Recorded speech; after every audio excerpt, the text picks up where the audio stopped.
All right, moving on to the third consideration when creating an effective presentation. The first thing I have on my PowerPoint is to focus your points. To keep the focus of your presentation narrow and specific. You know, once again, we try to cram as much as we can into a presentation as possible, and that's not effective. We get so worried about the fact that, my God, we have to talk to people, that we try to put as much as we can into it, and that's not effective. Focusing your points, narrowing your points, making it more specific. It's the idea of covering less information in more detail. Less information, more detail. I mean, you've sat there in situations where they gave you so much information, your mind gets full. It's no longer effective, so it's better to focus. It's not about quantity, it's about quality. Like, you could cover like 20 points in 20 minutes or 5 points in 20 minutes. And honestly, covering 5 points in 20 minutes is better because you went in depth, went in detail. They really understand those 5 points. Sure, it's not a great number of points, but think about 20 points in 20 minutes. To cover 20 points in 20 minutes, you probably rushed through things.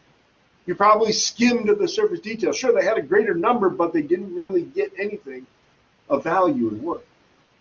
So when you gather your support, when you focus your points, don't try to cram as much as you can in. It's not about talk, you know, oh my God, I got to talk for a long time. No. Don't try to cram as much as you can in. Like I said, stay focused, and really go in depth and detail. And when it comes to support, there's both verbal and nonverbal support.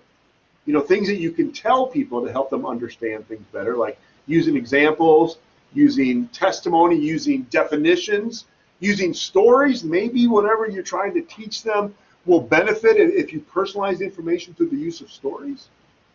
So that's a possibility. Or there's nonverbal supportive material, like, you know, you show them pictures, charts, graphs, diagrams, PowerPoint presentations, Prezi presentations, whatever. You know, supporting material is there to supplement what you talked about, to reinforce what you're talking about.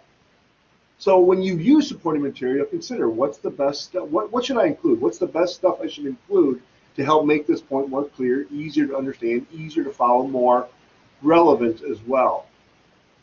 Now, supporting material, once again, we get so worked up on that. You know, once again, we try to cram as much as we can into the speech or the presentation, and, you know, things are not big enough. We can't read them, or the audience can't read them, or the colors don't contrast, or they're so busy, noisy. You include so many pictures and video, and it just, what, you know, the audience is sitting there wondering, what am I supposed to focus on?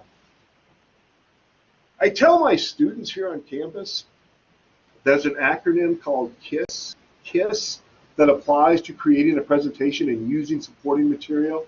KISS, keep it simple, stupid. Sorry if that offends anyone, but you do need to keep your supporting material simple and focused and specific. Make sure that people are looking at exactly what you want them to look at. Make sure the words on the screen are big enough, the colors contrast, all that kind of good stuff. So that's the third consideration, narrowing down your points, making sure that you're not trying to cover too much in the time you have, and making sure how you support your points are going to be effective.